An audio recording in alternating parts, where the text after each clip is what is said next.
оң қолымызды көтеріп қойдық. Даясына балдар.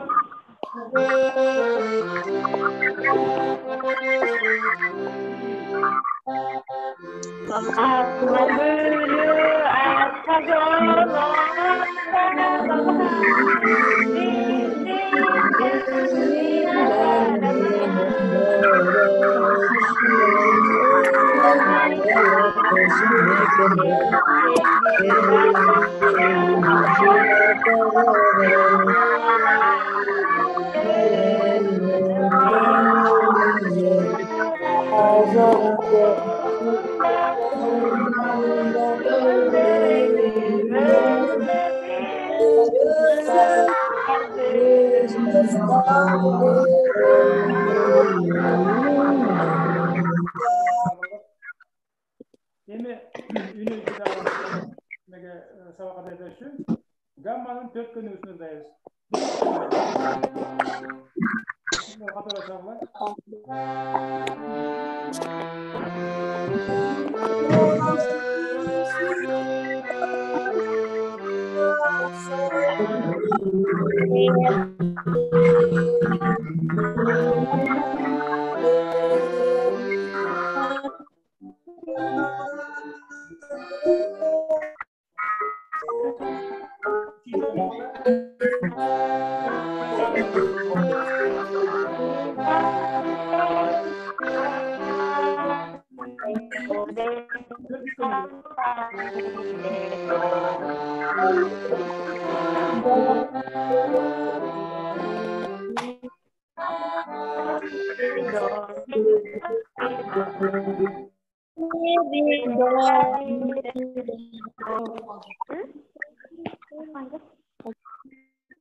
Балдар, немесе өткөнкү сабагыбыздағы ырдап үйрөнгөн кыргыз жерин ырдап кайталап койдуңдар.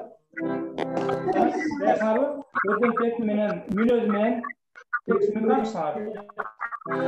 Ырыбыз кайрадан башталат.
Орыс композиторлар Михаил Иванович Глинка, Петр Ильич Чайковский, Мария Петрович Мусорский, жана Римско-Корский жүргөн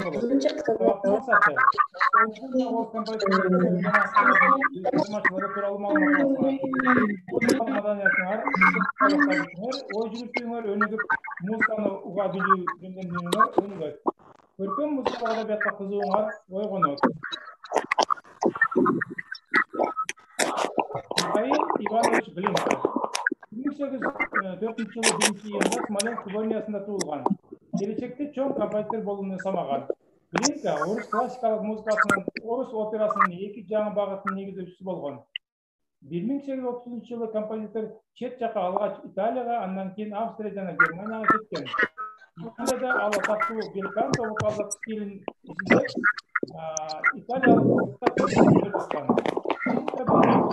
классикалык операсын жазып, испаниялык сырмаларын жана романстарын жаратты.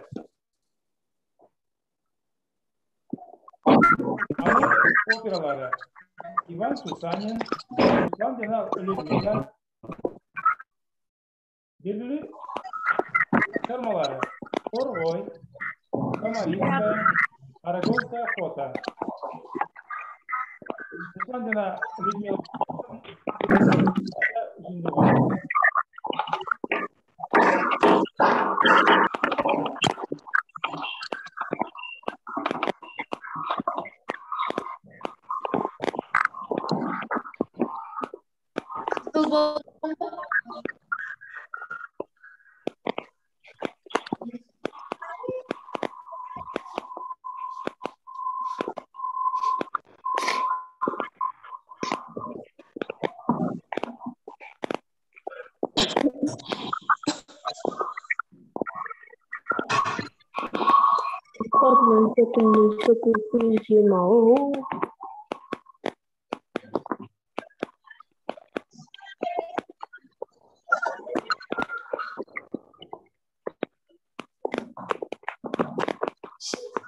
кийинки композитор Иван Ахметович Чайковский.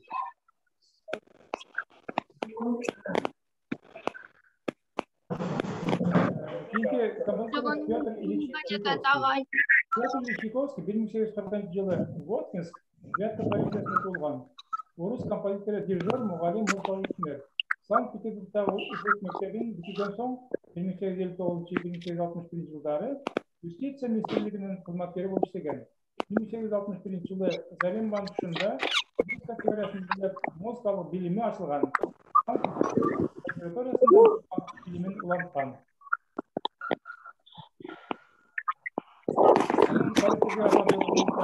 «Спящая красавица», «Удивительное озеро», «Щелкунчик»,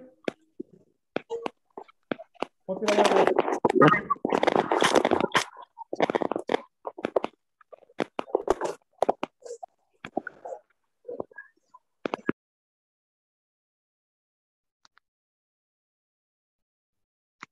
Анын операларга жазган опералары «Воевода», «Ундина», «Опричник», «Евгений Онегин», «Орлеанская дева», «Мазепа», «Черевички», «Чародейка», «Пиковая дама» жана «Иоланта». «Лебединое озеро» балетинен үзүндү көрөбүз.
Дагы бир композиторубуз Николай Андреевич Римский-Корсаков. 1844 жылы 18 мартта Новгород губерниясынын Тиквин шаарында туулган. 1856 жылы ал пианист, Канелладан сабак алган. 1871 жылы ал Санкт-Петербург консерваториясында прибор, музыка теориясы жана композиция классы боюнча профессор болгон. Bir жылдан кийин Мариинский театрында өзүнүн биринчи Псковитянка операсын игиликтүү сахналаштырган. 1873 жылы Римский-Корсаков аскер деңиз оркестринин инспектору, 1874 жылы Балакиревдеги эркин музыкалык мектептин директору болуп эмгектенген. 1894-1907 жылдар аралыгында 13 опера жазган.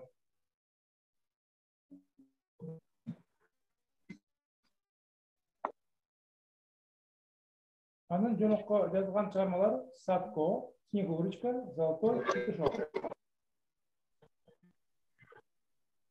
Сказка о царе Салтане Жумоғынан жазылған опера Гнесин атындағы симфониялық оркестрдің атқарушысында қойылды. 1870 жылы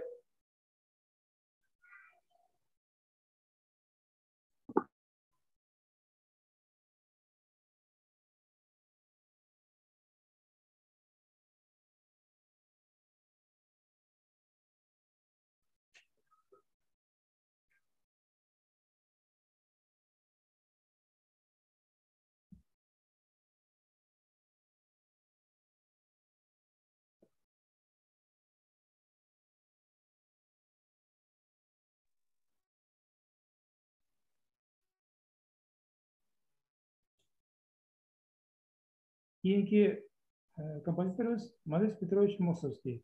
1839 жылы Карьево шары Псков губерниясында туылған орыс композиторы. Олар қандай жанрда іштеген. Анын шығармашылық мұрастарын опералар, оркестр, пьесалар, вокалдық жана фортепиано музыкасының циклдері, романстар жана ырлар, хорлор толықтайды. Мусорскийдің шығармасында орыс ұлттық музыкалық өзгөчөлүктөрү оригиналдуу чагылдырылган. 20 кылымдын башынан азыркы учурга чейин анын Борис Годунов жана Хованщина опералары, фортепианодагы миниатюралар секили, көргөзмөдөгү сүрөттөрү, вокалдык циклдери, бийлер жана башка композициялар дүйнөлүк музыкалык искусствонун шедеврлерине айланып келет. Чармалары Борис Годунов операсы, Сорочинская ярмарка операсы, Хованщина элдик музыкалык драмасы.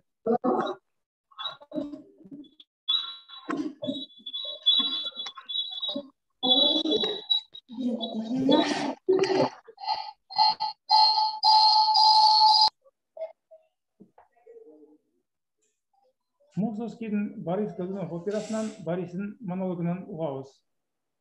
Борис Годунов операсынан Борис'in монологынан угабыз.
Бұл улуу композиторлор боюнча толуктап интернет блогтарынан алып өзүңөр дагы маалымат жыйнайсыңар.